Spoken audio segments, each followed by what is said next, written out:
First, God does not exist. But don't worry, what does exist is good, as opposed to evil. So if you believe in God, you believe in good, and that's as it should be. You are just fine.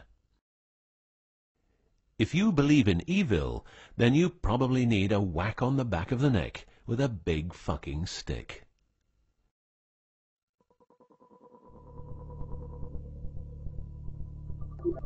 Around 5000 BC, we, Homo sapiens, were genetically modified by space aliens. These aliens first landed where the river Euphrates enters the Persian Gulf. The reason is that in that area, a high concentration of what is called monatomic gold is found in the seawater, while nowadays the highest concentration is found on the islands of Hawaii.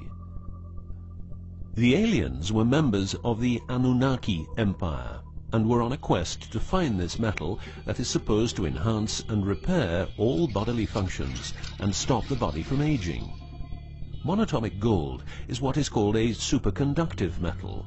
Superconductivity means that if you transport, for example, electricity through a line made of this material, you would not lose any energy as a result of heat dissipation. So if you input 100% of energy, you also output 100% of energy. Now apply this principle to your brain, which is a huge, sensitive electrical machine. The monatomic gold makes your neural pathways act like quantum drive superhighways. This means that all your senses will receive input optimally. In turn, these inputs will be processed optimally, and those parts of your brain you don't use will become more active, so enhancing your memory, making you better understand problems, allowing you to sense evil, detecting lies, becoming telepathic, and even being able to time travel in your mind by seeing the past or the future.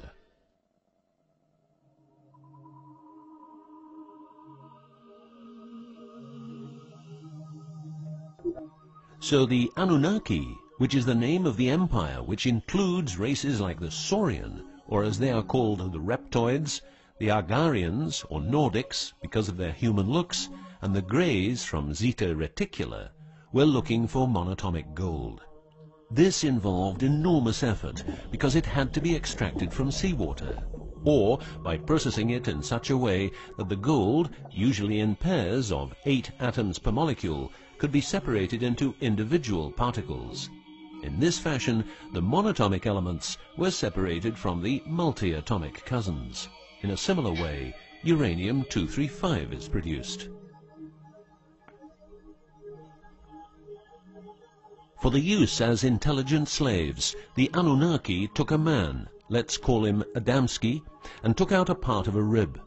This is because the rib is a part of the human body that can be removed without causing too much damage, and because the rib contains bone marrow, it's a perfect source for DNA. The Annunaki modified the DNA for a better manipulation of the humans and implanted it into a woman, let's call her Mulva. Mulva then had children with Adamski, and their children were, just like Mulva, genetically modified. These humans worked for the Annunaki, but not a lot of humans knew about the Annunaki, and then, for some reason, the Annunaki disappeared. An interesting detail is that the symbol for human DNA resembles the word Yah, which is God, but surely this is a coincidence.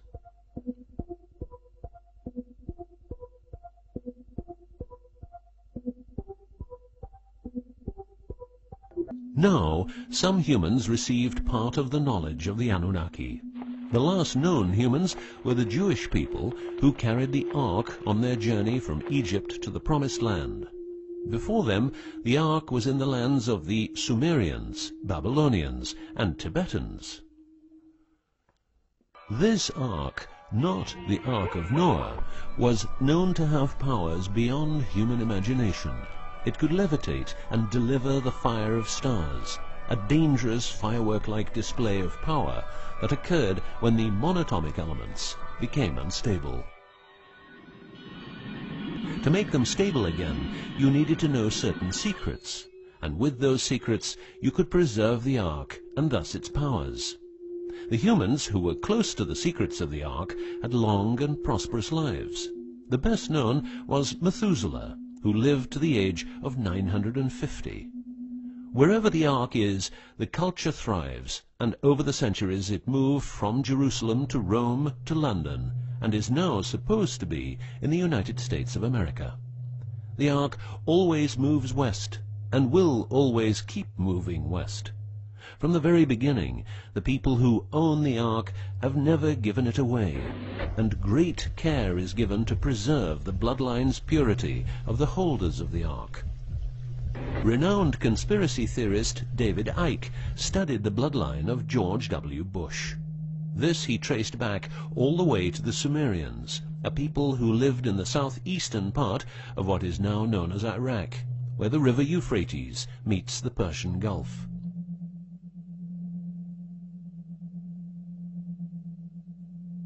The secrets of the elements of the Ark, scientifically known as ORMs, orbitally rearranged monatomic elements, are nowadays hidden by secret societies that have control over society worldwide.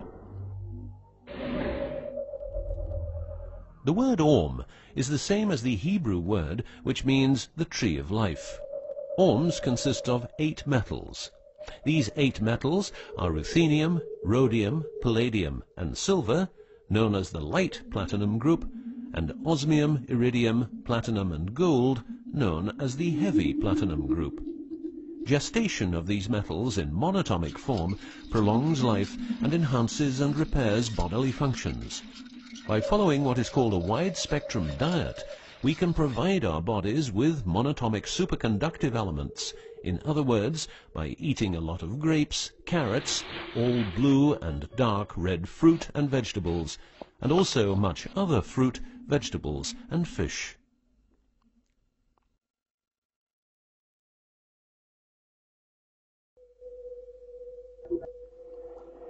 There are countless fragments of footage shot by both Russian and American astronauts, which show the vast number of lights that seem to be attracted by releases of electromagnetic energies by both the Earth and man-made objects such as satellites. In Building 8 of the Johnson Space Center in Texas, the USA, high-resolution pictures taken by satellites are photoshopped each day to remove proof of aliens.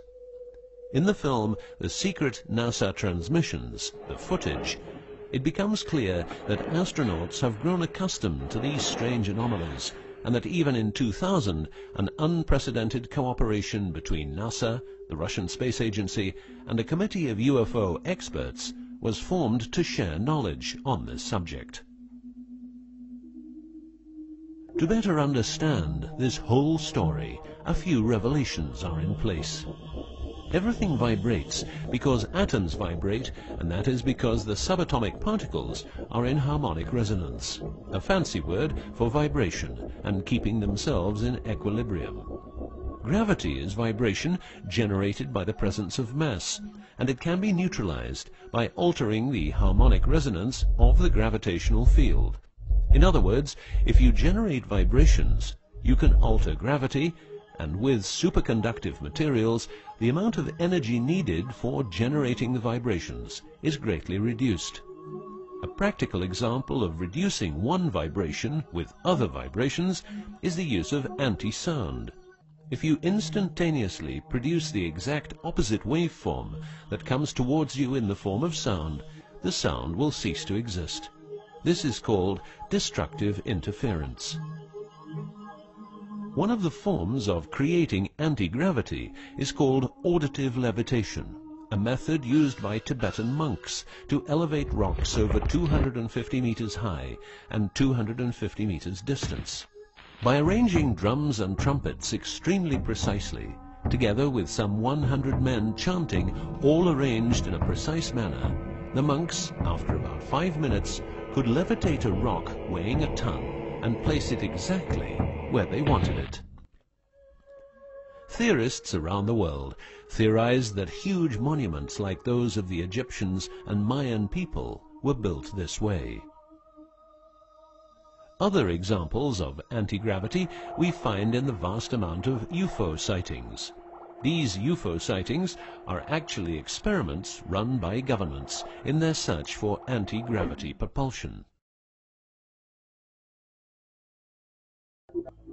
So, if the technique is known, why don't we all transport using anti-gravity propulsion?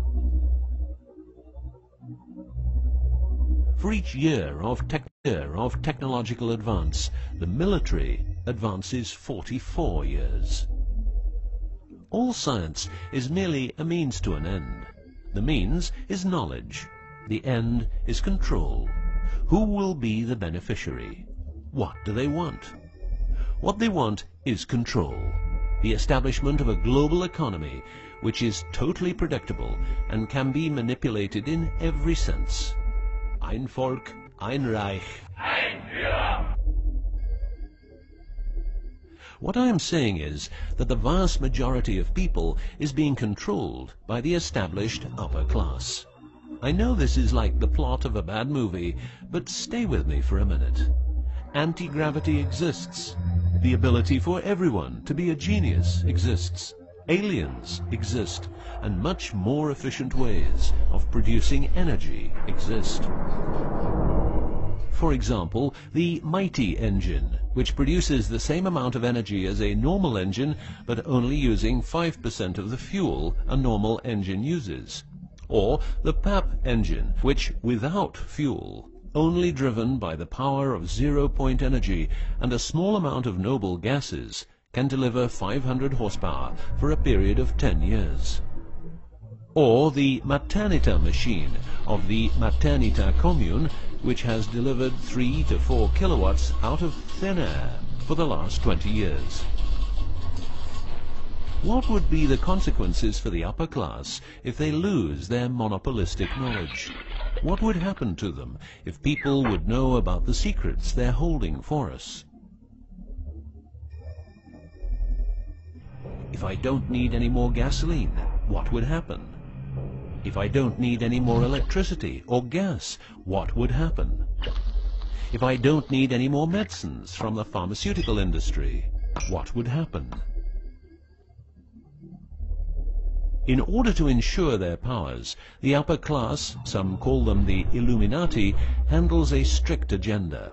The agenda has the aim to prepare the world for world domination, beginning in the US and Europe. According to conspiracy theorists around the world, this is what they are doing as preparation.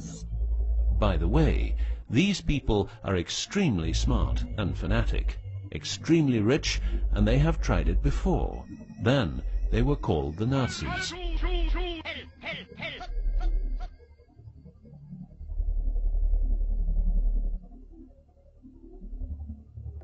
Although what you are going to see and hear sounds very peculiar, remember that a lot of people, for instance, ex-personnel of the US and UK armed forces, have been brutally murdered for making their information public.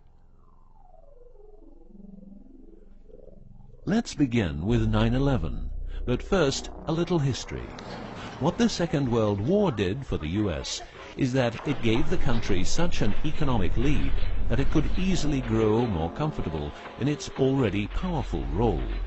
The industry of war gave everybody jobs, and therefore everybody could start consuming. Marshall aid gave Europe the economic impulse it needed.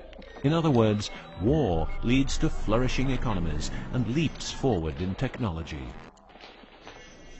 The process of transformation, even if it brings revolutionary change, is likely to be a long one, aside from some catastrophic catalyzing event like a new Pearl Harbor.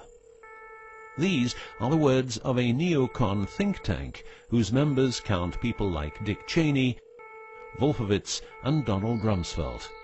What it says is that America needs a war to transform into its next shape, and 9/11 is our new Pearl Harbor.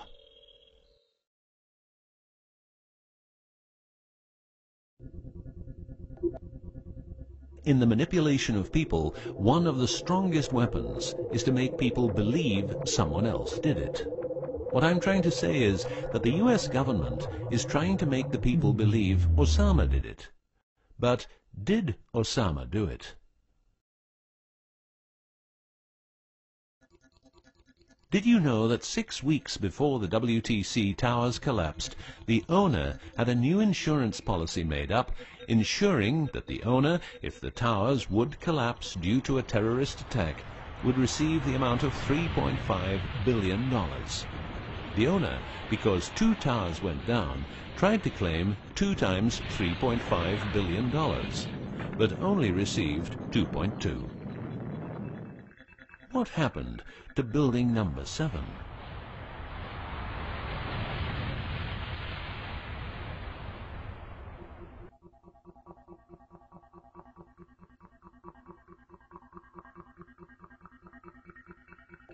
In order to control people who can be a hazard to the bad guys have control of a number of tools. One of these tools is the remotely operated electromagnetic frequency weapon. These use microwave, ELF, extremely low frequencies, and acoustic frequencies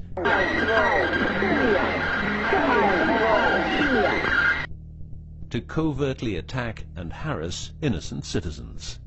The use of frequency weapons on humans for behavioral control and murder is not new. For well over 50 years, neuro-electromagnetic frequency weapons have been perfected for their covert use in warfare. These classified, non-lethal or silent weapons, as they are known in the trade, have also been perfected by experimenting on an innocent and unsuspecting public since their early development. Directing a beam of frequencies to a human can cause a series of effects. A well-known effect is ELFs, causing nausea, headaches, wild racing heart without cause, sudden violent itching in different parts of the body. A frequency weapon can look like this, or like this. Its shape depends on how frequencies have to be directed to the target. Did you know that the US Patent and Trademark Office holds a vast amount of patents for machines which can be used in direct or subliminal mind control systems? Here are a few. Method and system for altering consciousness. Superimposing method and apparatus useful for subliminal messages, subliminal message generator. Enough about the frequency weapons. Check this link to learn more.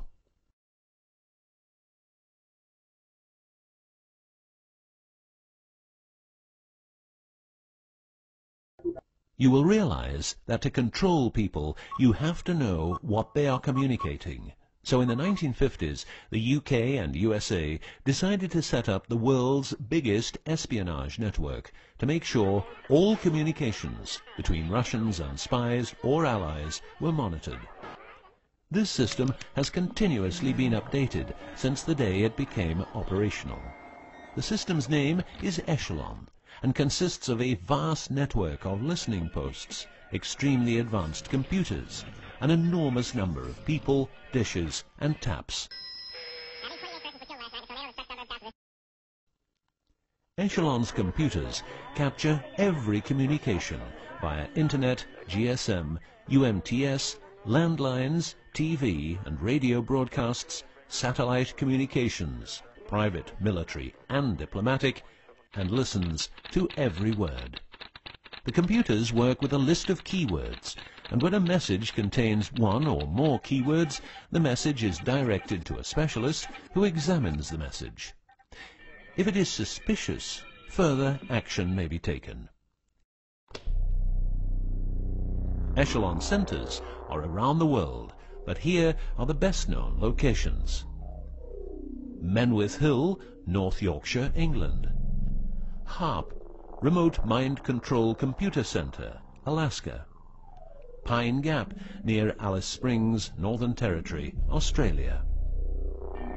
Pine Gap has a complex of radomes, a huge computer room, and about 20 support buildings. The signals analysis section of the computer room is staffed exclusively by CIA and NSA analysts. Within the USA, Australia and the UK, the NSA can plug into every telephone call and message entering, leaving or transiting the country. The NSA is also constructing a network of towers up to 500 feet high, each tower at a distance of 200 miles from each other and stretching from the east to the west of the US. The network is called GWEN, Ground Wave Emergency Network.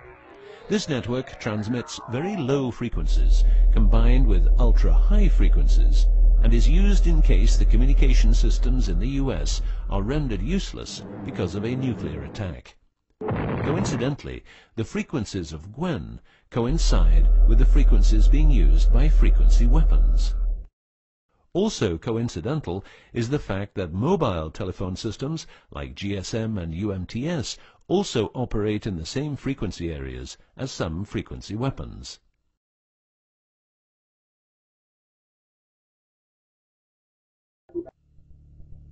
To further prepare for global domination, the secret US government, led by the corrupt holders of the Ark, also known as the Illuminati, or the New Global Union, or the New World Order, or just plain Nazis using the Eye of Lucifer as their symbol, has started building since the 1940s large bases with every commodity you can think of.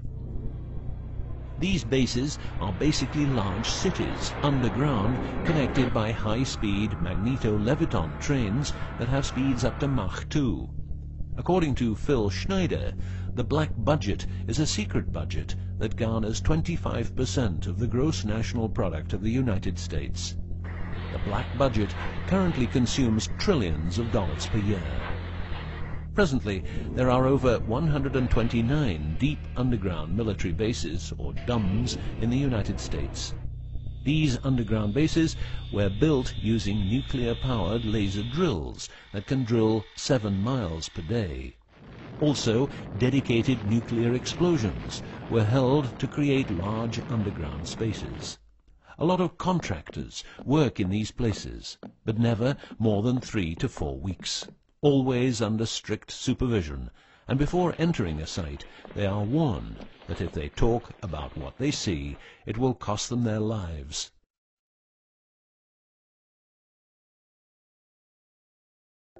As mentioned, men are the result of a genetic modification by space aliens. These aliens have been on Earth for a long time and lived in large underground cities all over the world.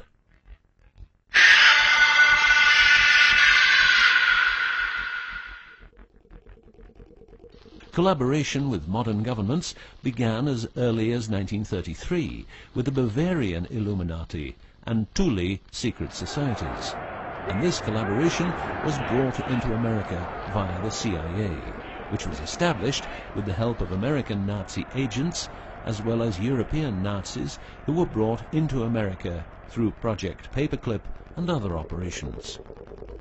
It was agreed that the aliens and the upper-class secret government would help each other, as agreed in the 1954 Greada Treaty.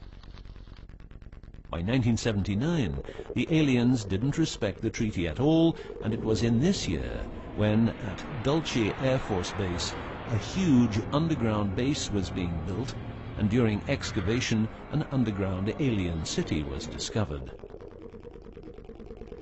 There are several species of aliens working with the U.S. at the Underground 7 level facility at the Alien U.S. Government Biogenetic Research Base in Dulce, New Mexico.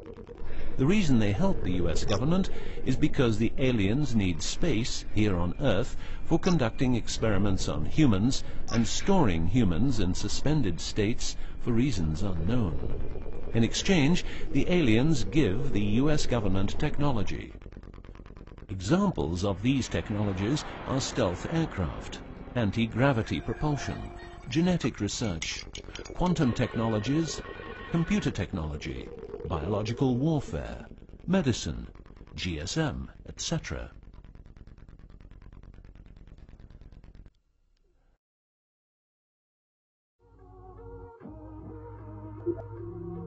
The greatest weapon the devil has is the disbelief people have in him. The devil represents evil, and those who want to dominate are the evil ones because they keep their knowledge from saving lives and improving the world. Instead, the evil ones will make the people more docile and stupid, using more tricks in order to achieve their goal, which is world and universal domination.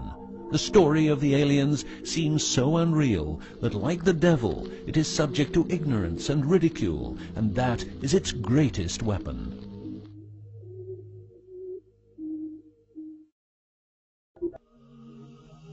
In the past and present, the evil ones have tried a number of methods and products to manipulate people. AIDS, invented by a laboratory in Chicago, Illinois in 1972. It was a biological weapon to be used against the people of the United States. Second, the US government has a Tesla device to generate earthquakes. NASA only landed on the moon once. Almost 90% of drugs trafficking is organized by the biggest secret services in the world, like CIA, NSA, MI5, MI6, and so on. Since the US is in Afghanistan, poppy production has reached an all-time high, and never has there been so much heroin on the market. People who don't need drugs needn't worry. Their needs are covered by the pharmaceutical industry. The global warming story is a hoax. The Earth is warming up, but not as a result of CO2 produced by man, but because the cycle of the Earth is just like it is. Remember that 10,000 years ago, the whole northern part of the world was covered in ice. It's what we call an ice age.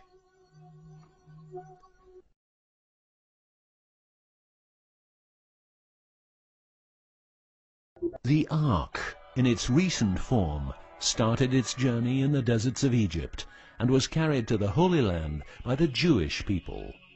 In Jerusalem, the Ark started its journey around the world heading west. Everywhere the Ark has been, one or more obelisks are erected as a symbol of establishment. In the future, the Ark will travel to China, Russia, Iran, until it reaches Jerusalem again, which means the whole world will be under the influence of Lucifer's eye. That will be the moment the Annunaki Empire will settle and rule Earth uncovertly. On many important sites in the world, buildings carrying symbols of Lucifer's return are common. The best-known example is the Pentagon, which suggests a pentagram referring to the Jewish symbolism and the symbolism of the Ark. Another example is the Israeli High Court. It's a building with dozens of satanic and secret symbols. Like the Eye of Lucifer, an inverted cross you can walk on. Its numerical anomalies. It was built in exactly 750 days. Used exactly 250,000 stones, all hand-laid, and was funded by the Rothschilds, the founders of the central banks and the World Bank. These buildings celebrate the coming of and will serve as headquarters for the evil ones. From here, every communication will be monitored. The underground cities will then be used as detention camps, where the bodies of resistance people will be converted into soulless zombies. The army of the NWO and its intelligence agencies will be able to track and trace everybody on Earth and influence their opinions or simply dispose of them. Socially, everybody will be watched by their neighbors and friends and mobbed if they have different opinions. The rich, richer and smarter, the poor, poorer and dumber, will support the pyramid with Lucifer's eye on top, as it has always been. This will be the future, and the future is now.